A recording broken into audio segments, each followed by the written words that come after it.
Tired of the hassle of physical cash?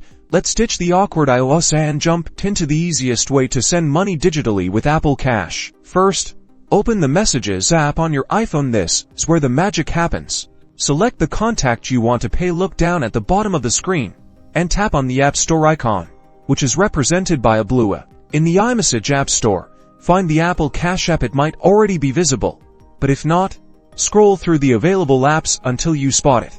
Now, enter the amount you want to send using the keypad. Make sure you double-check the amount to avoid any accidental overpayments. Tap the Send button. You'll likely be prompted to confirm the payment using Face ID, Touch ID, or your passcode for security. You'll see a confirmation screen showing that the payment has been sent. Your recipient will receive a notification that they've received money from you. Keep in mind, Apple Cash is free to use for sending and receiving money to people. There may be a small fee if you use your credit card to fund the payment. Also, be aware of the sending limits. Apple Cash has daily and weekly limits, which vary based on factors like your verification status. So there you have it.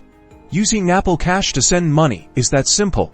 Now go out there and simplify your life with seamless digital transactions.